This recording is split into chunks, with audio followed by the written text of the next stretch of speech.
It's around lunchtime in Paris, and as you may well have seen on a previous video, I've just arrived on a train from Cherbourg. Now, the walk between Saint-Lazare station and Gare de Lyon can take you along the bank of the Seine. And, as I have time, that's just the way I'm going. And along here it is already set out for the Paris plage, where they make some fake beaches for the summer. Though nobody is going to be sunbathing here, as currently it's raining heavily in Paris. Still, the lunchtime runners are all out in force. Regardless of the weather, this route is a lovely antidote to the hustle and bustle on the streets above. Oh, and a little way along there's even free water refills. When I leave the river, it's only a short walk before I spy the wonderful clock tower at Gare de Lyon. Now, I was here a year or two ago on the channel, and it still looks like the building works are continuing. Even so, Hall 1 of Gare de Lyon remains a wonderful place, although as we can see, my 1448 Milan train will depart today from Hall 2. It's still early, so I've got time for a late lunch at Pret-a-Manger, that British sandwich chain that sounds oddly French. Still, I do like their Earl Grey tea.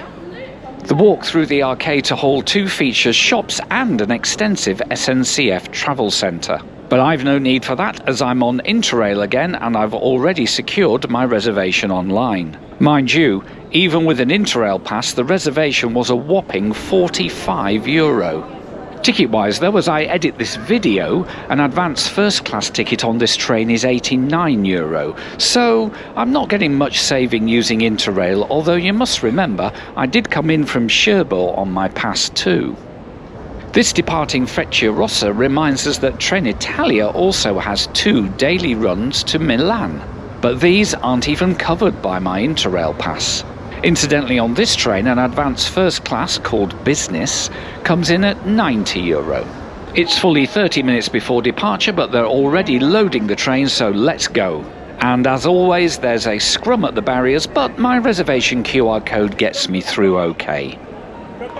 Our train today is a triple voltage TGV Réseau single deck unit, which is all marked out externally with the Paris to Milan lettering.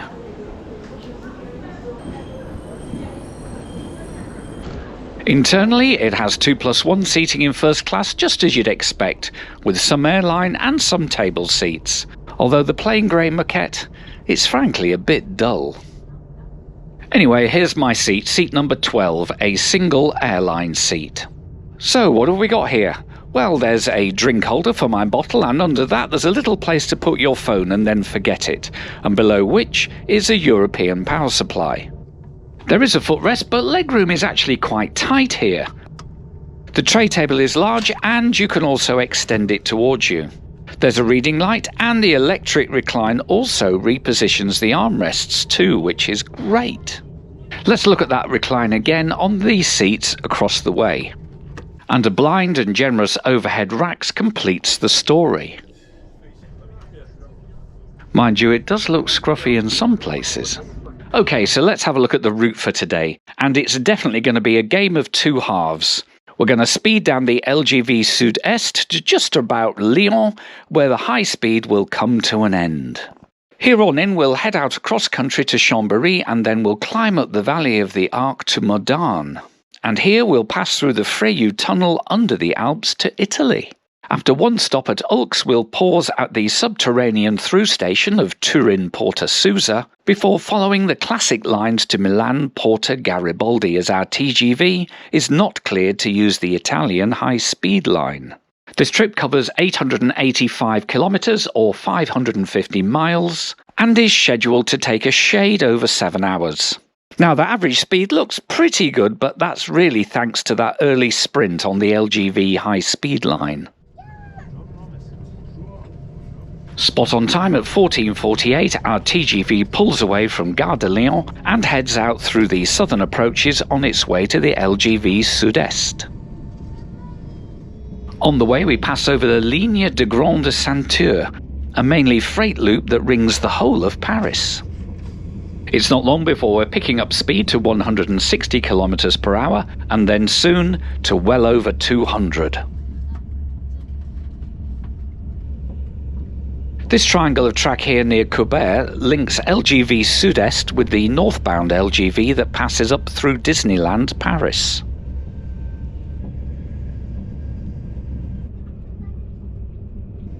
We continue to race and beat all the traffic on the motorway as we speed on towards Lyon.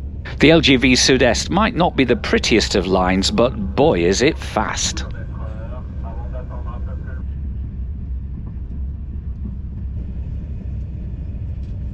Just beyond the Canal de Bourgogne, we cross the Paris to Marseille Classic line. Now that's definitely one I'd like to try in the future.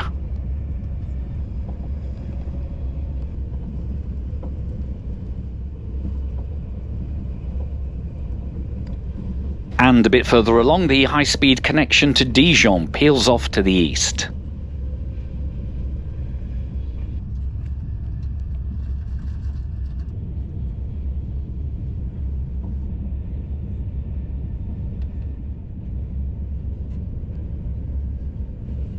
Le Creusot TGV is one of those middle-of-nowhere high-speed park-and-ride stations. But at least it does get a fair few trains per day.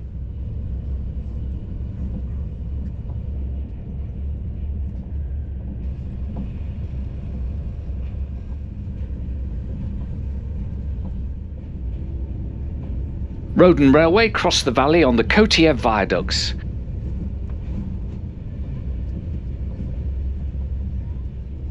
And then they need another viaduct to cross the canals before we rattle through Calatrava's Lyon Airport TGV station. Now that's one I should probably go and have a look at one day, because, well, you don't see much of it from the train.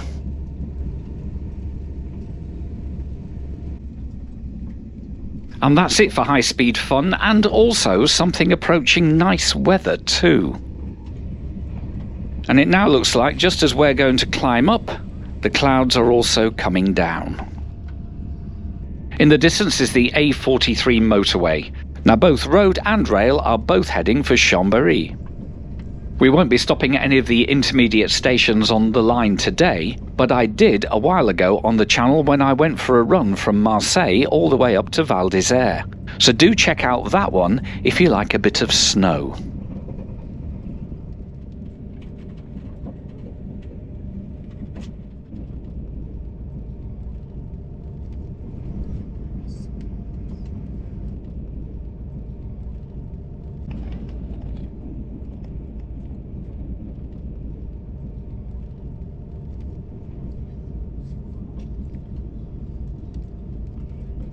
Just before Saint-André-de-Gas, we come to a stop.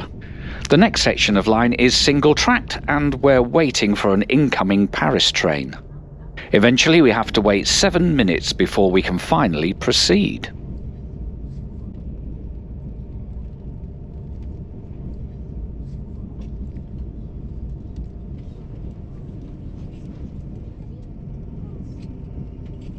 Not only is this section single-tracked, but it's also pretty slow, being generally limited to 90 km per hour. Still, on a nice day there will be some very good views to be had. It's not actually that bad even in the rain. Lovely French towns and villages continue to pass by as we climb towards Chambéry.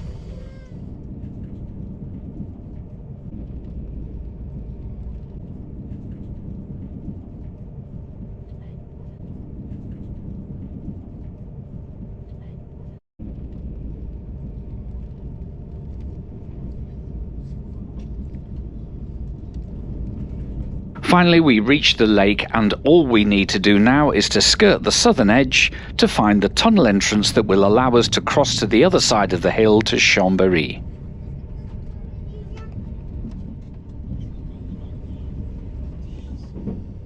On the other side of the tunnel, a TER sits in the loop and awaits its turn to pass through in a westerly direction.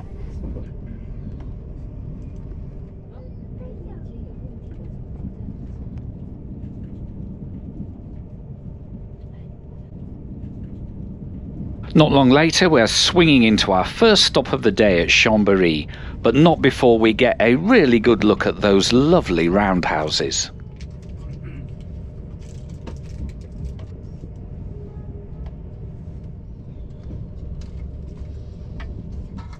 And it's been a 3-hour run almost non-stop to this first station on the service. As you'd expect with such a major junction station, there's people both boarding and alighting here, including a few custom officers coming on to make some checks.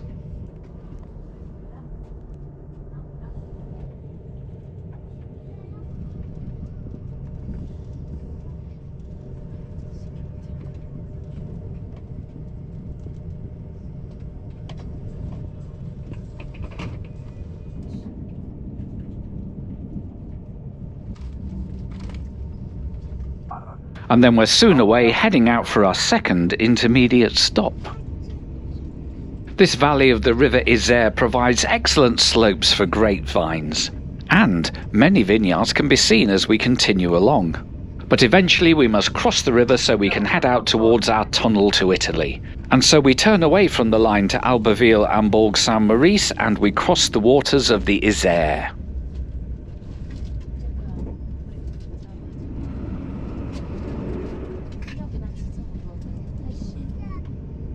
The cloud and the rain are holding off a little, so there's still chances to see the mountains as we continue to climb now up the valley of the River Arc.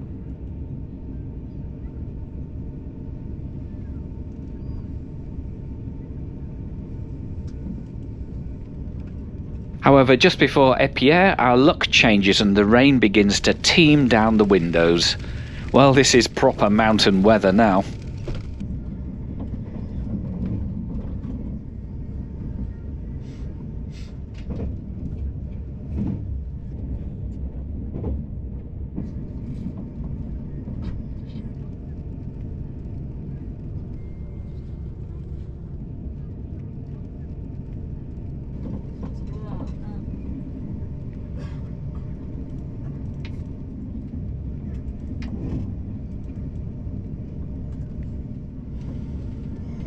There's quite a few locos here at Saint-Havre. I wonder if they're needed for banking duties. Do let me know in the comments.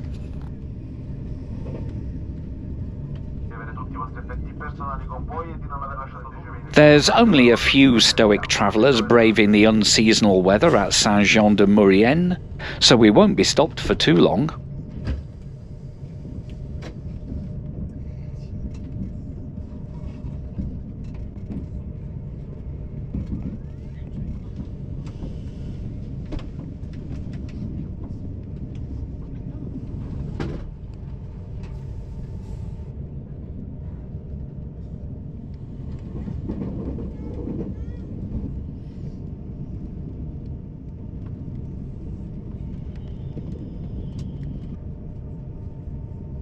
And we continue to climb right beside the river, and this really is a lovely riverside run.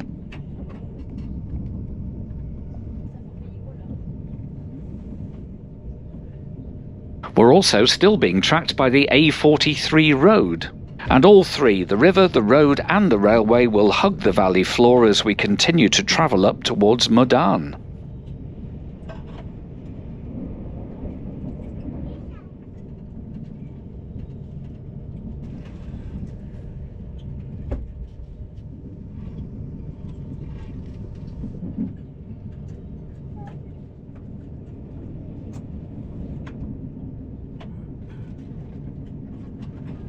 As we've seen so many times before, border stations like Modane always feature many goods yards and general rail infrastructure. Also, we get to see an Italian locomotive.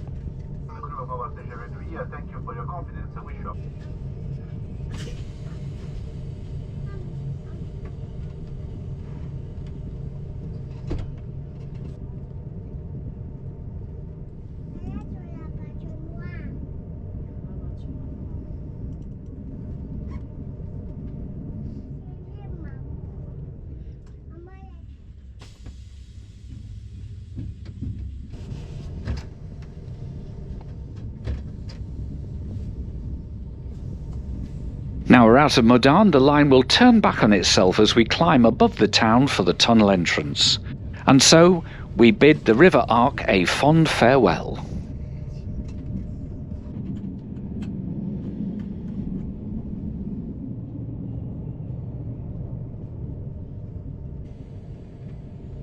The twin-tracked Frecciarossa rail tunnel is 13.7 kilometres long and was opened in September 1871 after a 13-year construction programme. We will pass through in much less time and arrive at Bardonecchia. However, we won't be stopping at this border station. Our next stop will be at Alps. We're now in Italy and we have a new river to track and also a new autostrada.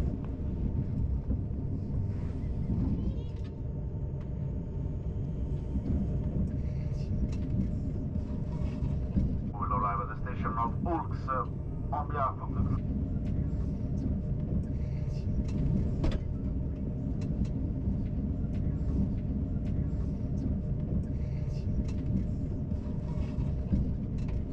Alps is where the Bardonecchia joins with the Dora Riparia, and it's also where we see our first Italian regional train.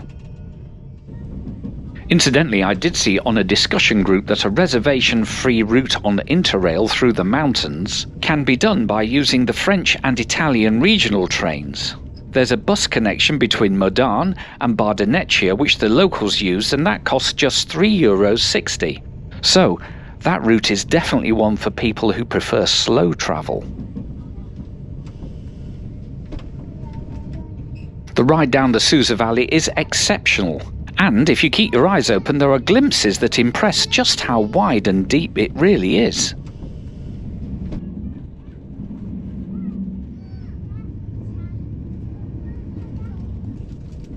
And here and there that new autostrada certainly cuts a dash on the landscape.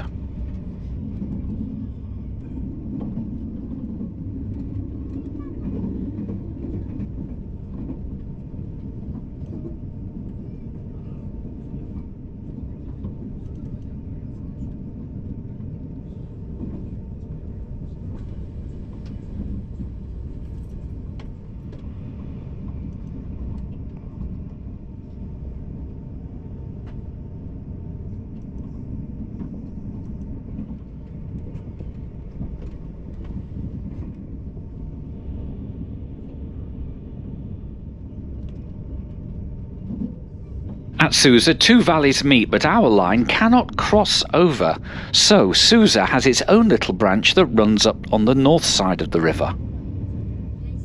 Those platforms at Milano come with a magnificent view.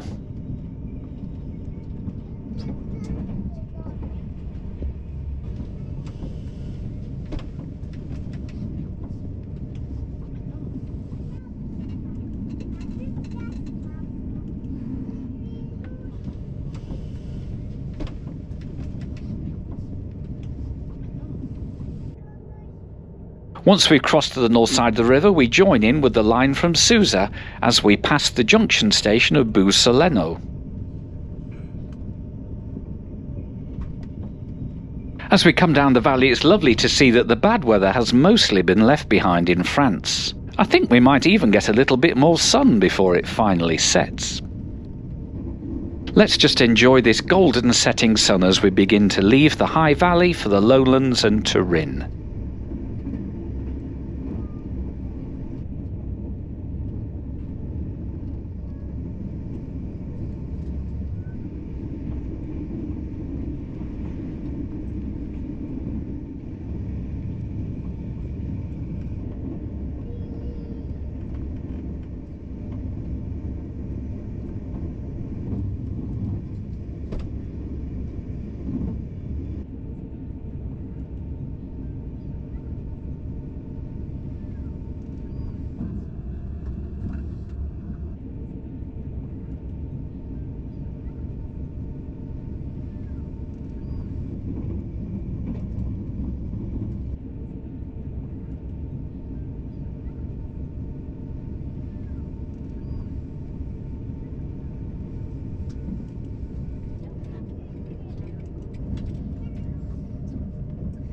Finally, there's more railways around us as all the lines converge on Turin.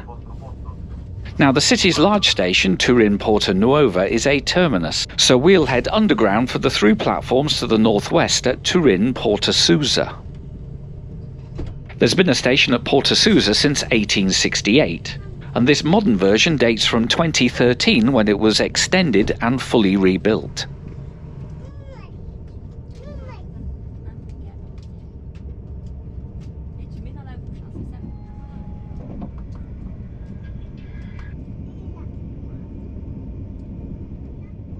Just beyond Turin, we catch up a pop-branded EMU, and we're also reminded that graffiti is an Italian word.